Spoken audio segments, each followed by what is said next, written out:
आज के इस वीडियो में हम डिस्कस करने वाले हैं जो आपका जीव विज्ञान है ना। तो जीव विज्ञान में जितने भी महत्वपूर्ण प्रश्न उत्तर हैं 1 नंबर में और बहुविकल्पीय प्रश्न उत्तर, उसको मैं लेके आया हूँ। ऐसे ही मैं आपको रसायन विज्ञान, भौतिक विज्ञान की भी करा दूंगा और चैप्टर वाइज इंपॉर्टेंट क्वेश्चन तो करा ही रखा हूँ, चल भी रहा है। और एनसीईआरटी भी मैंने पूरी करा दी है विज्ञान की, ठीक है। और एनसीईआरटी मैथमेटिक्स भी हो रखी है, तो वो सब आपको चैनल पे जाके मिल जाएगा। मैं लिंक पे डाल दूंगा डिस्क्रिप्शन पे, प्लेलिस्ट में वीडियो लिस्ट को ज़रूर चेक करें। तो बिना किसी देरी के वीडियो को स्टार्ट करते हैं। प्लीज़ वीडियो को लाइक ज़रूर करें, है ना, इससे प्रोत्साहन मिलता है। तो पहला क्वेश्चन आपके स्क्रीन पर, और ये सारे क्वेश्चन कभी ना कभी किसी न किसी समय बोर्ड एग्जाम में पूछे गए हैं और आप स्क्रीनशॉट लेके आप अपना पीडीएफ भी बना सकते हैं, ठीक है। तो मैं आंसर बता रहा हूँ। पहला क्वेश्चन क्या है, निम्न में से कौन सा प्रकाश संश्लेषण क्रिया के लिए आवश्यक नहीं है। तो प्रकाश संश्लेषण क्रिया के लिए ऑक्सीजन की आवश्यकता नहीं होती है, ठीक है। कार्बन डाइऑक्साइड भी चाहिए होता है, पानी की भी चाहिए होता है, सूरज का प्रकाश भी चाहिए होता है, ऑक्सीजन नहीं चाहिए होता है। अगला क्वेश्चन है, डायफ्राम मनुष्य के किस तंत्र से संबंधित भाग है। तो आंसर क्या होगा, श्वसन से संबंधित। डायफ्राम श्वसन के लिए संबंधित होता है, श्वसन की क्रिया के लिए। अगला क्वेश्चन है, बोपेन संपुट मनुष्य के किस तंत्र से संबंधित होता है। श्वसन, पोषण, उत्सर्जन, परिवहन। तो किससे संबंधित होता है, उत्सर्जन। मतलब उत्सर्जन वो क्रिया होती है जिससे हम कुछ त्यागते हैं शरीर का, जैसे मल मूत्र हो गया, ये सब, ठीक है, हमारा उत्सर्जन में आता है। लसिका मनुष्य के किस तंत्र से संबंधित भाग है। तो परिवहन। लसिका जो होता है ना, वो परिवहन करता है, संचरण करता है। मानव शरीर में पित्त का भंडारण होता है अग्नाशय में, पित्ताशय में, गुर्दे में, मस्तिष्क में। तो आंसर क्या होगा, गुर्दे में, ठीक है। सो मोस्ट इंपॉर्टेंट है। अभी ये बहुविकल्पीय प्रश्न है, उसके बाद एक एक लाइन के प्रश्न उत्तर भी लूंगा जो कि बोर्ड एग्जाम में पूछे जाते हैं। जैसे कि कह रहे कोई वस्तु सजीव है, इसका निर्धारण करने के लिए हम किस मापदंड का उपयोग करते हैं। तो जिस वस्तु में गति पाई जाती है, ठीक है, जिस वस्तु में गति पाई जाती है उसे सजीव माना जाता है। जैसे हमारी वृद्धि होती है, हम मोटे होते हैं, पतले होते हैं, लंबे होते हैं, हम चल सकते हैं, तो ये क्या है, सजीव के लक्षण है। अगला क्वेश्चन है, किसी जीव द्वारा किन कच्ची सामग्रियों का उपयोग किया जाता है। तो किसी जीव द्वारा कार्बन आधारित अणुओं जैसे कार्बन डाइऑक्साइड का उपयोग करके कच्चे पदार्थों के रूप में उसका उपयोग किया जाता है, ठीक है। तो बहुत ही शानदार क्वेश्चन है। अगला क्वेश्चन है, ये सारे 1 नंबर में आ सकते हैं। प्रकाश संश्लेषण प्रक्रिया का रासायनिक समीकरण लिखिए। प्रकाश संश्लेषण जो अभिक्रिया होती है ना, उसका सिर्फ रासायनिक समीकरण लिखना है। तो ये होगा 6CO2 + 12H2O, सूर्य की प्रकाश की उपस्थिति C6H12O6 6O2 + 6H2O। ये अभिक्रिया होती है प्रकाश संश्लेषण की रासायनिक अभिक्रिया, ठीक है। तो बायोलॉजी क्लास 10 के ये मोस्ट इंपॉर्टेंट क्वेश्चन है। Sorry guys. अगला क्वेश्चन है, दारू ऊतक के 2 प्रकार के अवयवों के नाम लिखिए। तो दारू ऊतक के 2 मुख्य अवयव कौन कौन से हैं, वाहिनिकाएं और वाहिकाएं, ठीक है। ये 2 चीजें होती हैं, वाहिनिकाएं और वाहिकाएं। आगे बढ़ते हैं। कह रहे प्रकाश संश्लेषण में योगदान करने वाले विशिष्ट ऊतक का नाम बताइए। तो उस विशिष्ट ऊतक का नाम क्या है, खम्भ ऊतक, हिंदी में बोलते हैं खम्भ ऊतक। अगला क्वेश्चन है, किसी जलीय प्राणी जैसे मछली में श्वसन अंगों का नाम लिखिए। तो मछली में जो श्वसन अंग किसके द्वारा होता है, गलफड़ों के द्वारा होता है, ठीक है। मछलियों में श्वसन क्रिया क्लोम द्वारा होता है, तो गलफड़ों को क्या बोला जाता है, क्लोम। अप्रकाशीय अभिक्रिया कोशिका के किस भाग में होता है। तो अप्रकाशीय अभिक्रिया कहाँ होता है, हरित लवक के स्ट्रोमा में होता है, हरित लवक के स्ट्रोमा में होता है, ओके। अगला क्वेश्चन है, एडीपी और एटीपी का पूरा नाम लिखिए। तो मैं आपसे बोलूँगा कि नाम हिंदी में याद मत किया करो, इंग्लिश में ही किया करो, क्योंकि एडीपी, ए से क्या होता है, एडेनोसिन, डी से क्या होता है, डाइफॉस्फेट, ठीक है। तो ऐसे याद किया करो, हिंदी में आप भूल जाओगे, ठीक है। और एटीपी का क्या होता है, एडेनोसिन ट्राइफॉस्फेट, ठीक है। ये एडीपी और एटीपी का फुल फॉर्म है। फिर क्या हो रहा है, एम्फाइस्मा रोग के क्या लक्षण हैं। जो एम्फाइस्मा एक रोग होता है उसके क्या लक्षण है। कह रहे हैं एम्फाइस्मा में वायु कृपिकाओं का लचीलापन समाप्त हो जाता है। और गैसीय विनिमय की क्षमता कम हो जाती है। तो ये इसके लक्षण है। कह रहे तरल संयोजी ऊतक के दो उदाहरण दीजिए। तो तरल संयोजी ऊतक के दो उदाहरण है रुधिर और लसिका। ये तरल संयोजी ऊतक होते हैं।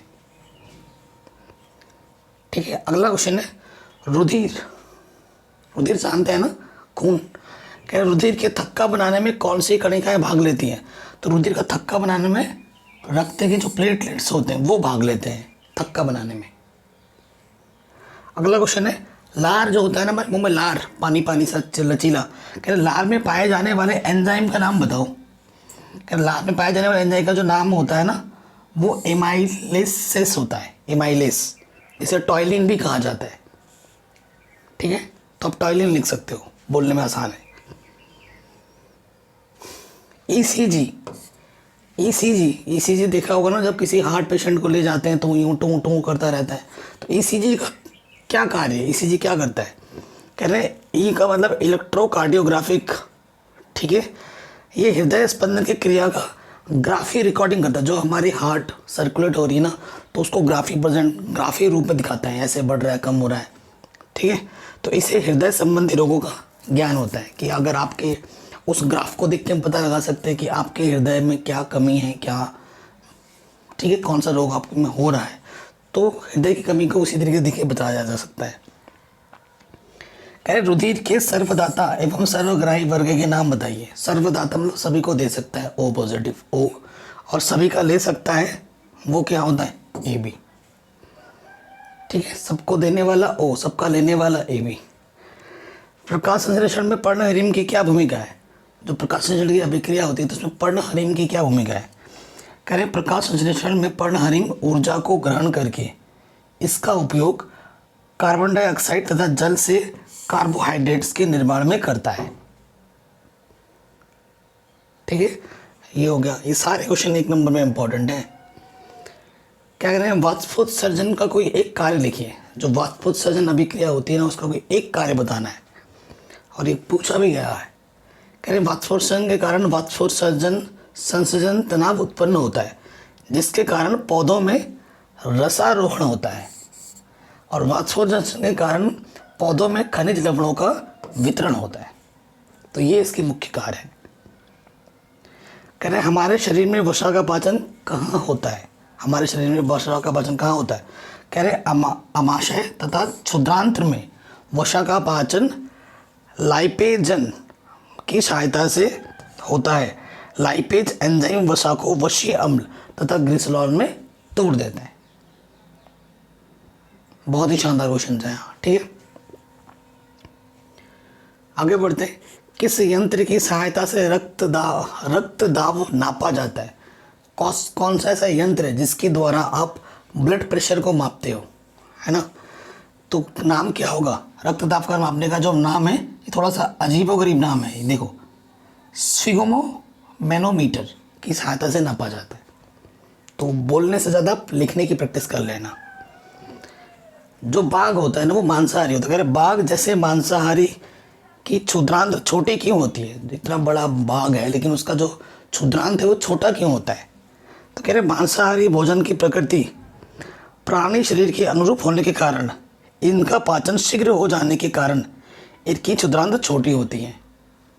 तो उनका जो बॉडी टाइप होता है उन्हीं की तरह होता है, और वो उनको वही खाते हैं, और इनका जो पाचन है वो जल्दी हो जाता है। इसी वजह से इनका क्षुद्रांत छोटा होता है। अगला चैप्टर है जीव जनन कैसे करते हैं। इसके इंपॉर्टेंट क्वेश्चन हम देखेंगे।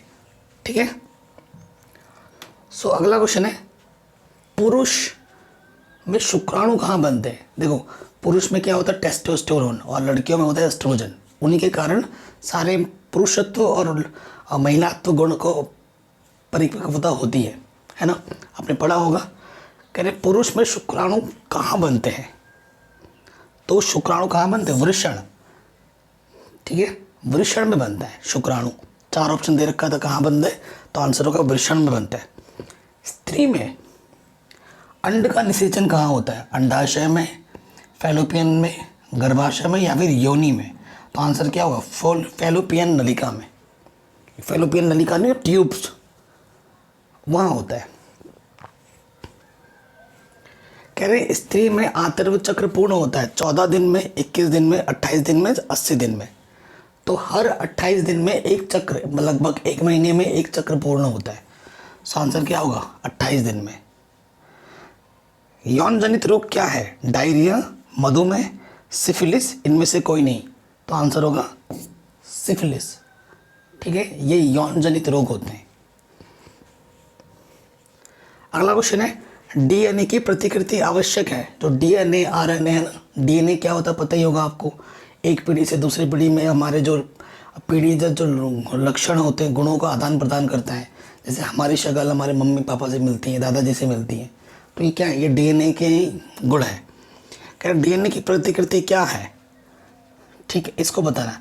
युग्मक निर्माण के लिए, युग्मक संघनन के लिए, जनन के लिए, पीढ़ी दर पीढ़ी प्रजाति के अस्तित्व के लिए। तो आंसर क्या होगा? पीढ़ी दर पीढ़ी प्रजाति के अस्तित्व के लिए। फिर बोला, निम्न में से कौन सा आवृतबीजी पौधा नहीं है? मक्का, सरसों, मशरूम, गुलाब। तो मशरूम आवृतबीजी पौधा नहीं है। अगला क्वेश्चन है, कह रहे हैं दो जीवों के नाम लिखिए जो उत्पन्न होते हैं मुकुलन द्वारा और बीजाणु द्वारा। मुकुलन समझते हैं ना, आपने देखा होगा तालाब में एक हरा हरा कलर का पौधा होता है, इतना एक फेंकोगे 1 से 2 होगा, 2 से 3 होगा, धीरे धीरे पूरा तालाब भर जाता है।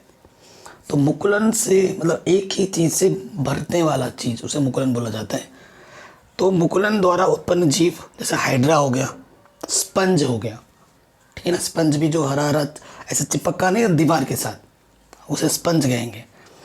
और बीजाणु द्वारा अमीबा हो गया, ग्लोपिक्स हो गया, ठीक है, इसे आप लिख लेना। अगला क्वेश्चन है कि एक लिंगी तथा उभयलिंगी पुष्प का एक एक उदाहरण लिखिए। ठीक है, तो एक लिंगी पुष्प का उदाहरण क्या हो जाएगा? मक्का, पपीता। और उभयलिंगी मतलब जो स्त्रीलिंग का भी हो, पुल्लिंग का भी काम करता है, मकोई, मटर। ये इसका उदाहरण है।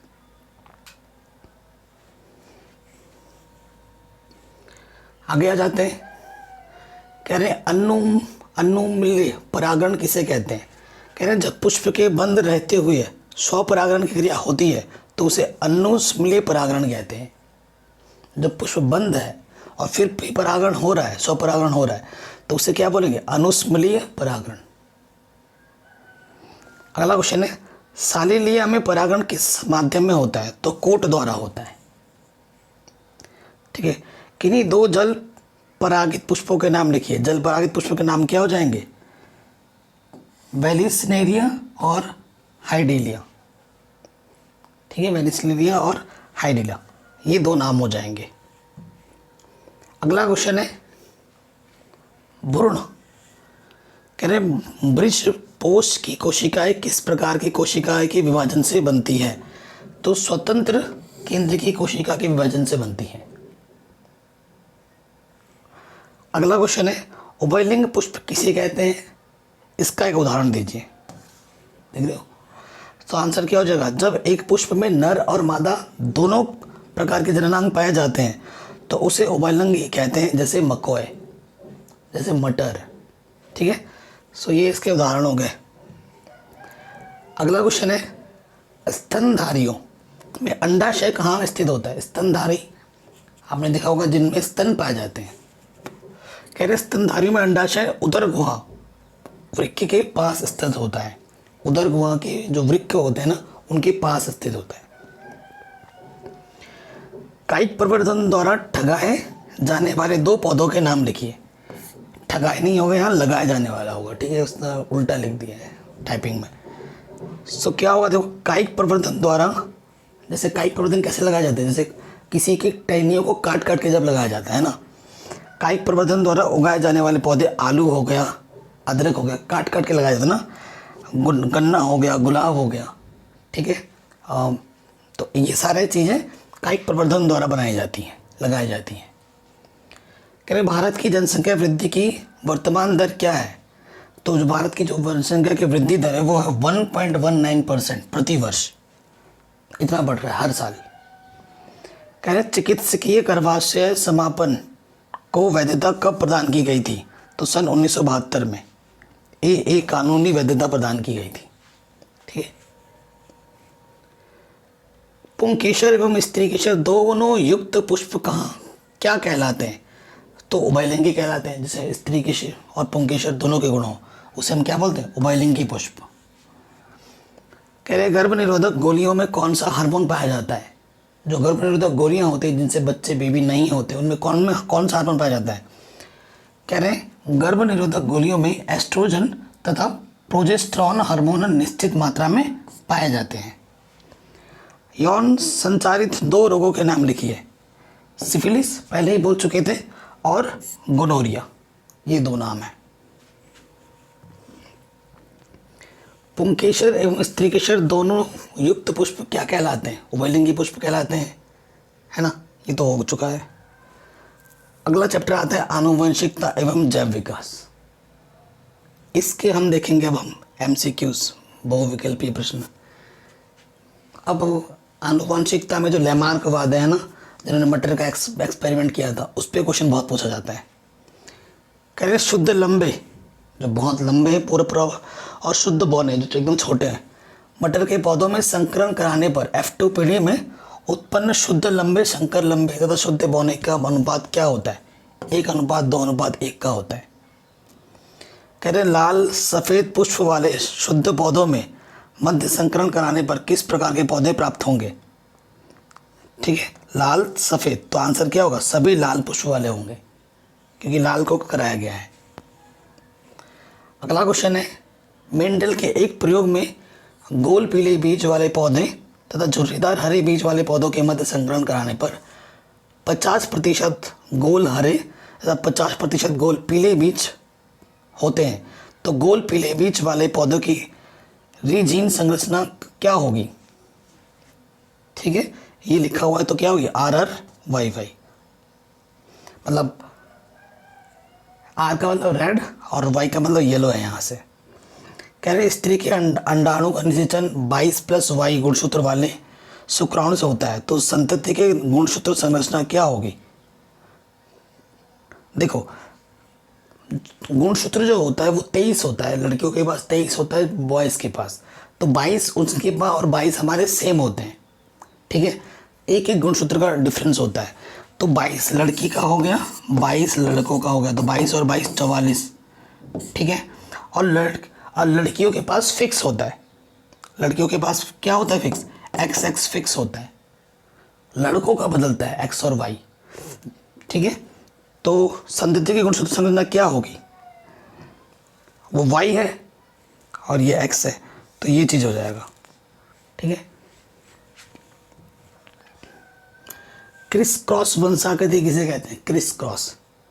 कह रहे हैं अप्रभावी लिंग संलग्न लक्षण का पिता से पुत्री और उसके बाद पुत्री से उसके संतानों में पहुंचना क्रिस क्रॉस वंशागति कहलाता है। एक पीढ़ी से दूसरी पीढ़ी में गुणों का आदान प्रदान होना। ठीक है, कह रहे उपम मध्य केंद्रीय गुणसूत्र में एक भुजा दूसरी भुजा से लंबी क्यों होती है?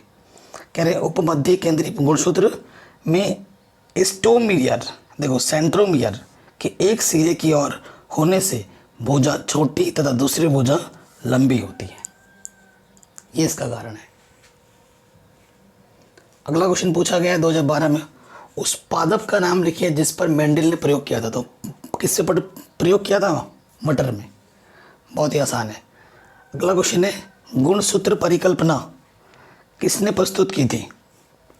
तो गुणसूत्र की परिकल्पना सटन तथा बोवेरी ने 1902 में प्रस्तुत की थी। तो सन लिखने की जरूरत नहीं है, इनके नाम याद रखना, सटन तथा बोवेरी। अगला क्वेश्चन है DNA का प्रसारित रूप लिखिए, मतलब नाम पूरा नाम लिखना है। डीऑक्सी राइबोन्यूक्लिक अम्ल, आपको पता होगा। कह रहे हैं उपार्जित लक्षणों से क्या अभिप्राय है? कह रहे अंगों के अधिक उपयोग अथवा अनुपयोग के फलस्वरूप उत्पन्न विभिन्नताएं उपार्जित लक्षण कहलाती हैं। अब आप देखोगे उपार्जित लक्षण का मतलब होता है किसी अंग का आप बहुत उपयोग कर रहे हो और किसी अंग का आप उपयोग कर ही नहीं रहे हो, बिल्कुल, तो वो अंग धीरे धीरे निष्क्रिय हो जाएगा जिसका आप उपयोग नहीं कर रहे हो, और जिसका उपयोग कर रहे हो वो एक्टिव रहेगा, वो ज़्यादा ताकतवर रहेगा। ठीक है, ये लक्षण पीढ़ी दर पीढ़ी वंशागत होते रहते हैं। अपार्जित लक्षणों के पीढ़ी दर पीढ़ी वंशागत होते रहने से अनेक पीढ़ियों के पश्चात संतानें अपने पूर्वजों से भिन्न हो जाती हैं तथा नई जातियाँ बन जाती हैं। तो ये उपार्जित लक्षणों के मतलब था। आनुवंशिका का जन्मदाता किसे कहा जाता है? Most important question. तो ग्रेगर जॉन मेंडल को कहा जाता है आनुवंशिकता के जनक। अब यहाँ तक हमने पढ़ लिया है बायोलॉजी के मोस्ट इंपॉर्टेंट क्वेश्चन। इसके बाद हम पढ़ेंगे फिजिक्स के, और इससे पहले पढ़ेंगे हम केमिस्ट्री के। सो अगर आप हमारे चैनल पर नए हो तो सब्सक्राइब करो और इस वीडियो को शेयर हर जगह कर देना। मिलते हैं आपसे नेक्स्ट वीडियो में। चैप्टर वाइज इंपॉर्टेंट क्वेश्चन तो चैनल पे आ ही रही है, उसको ज़रूर देखना। अभी इस वीडियो को शूट करने के बाद मैं चैप्टर 1 की मोस्ट इंपॉर्टेंट क्वेश्चंस को भी बताऊंगा। ठीक है, तो मिलते हैं आपसे नेक्स्ट वीडियो में।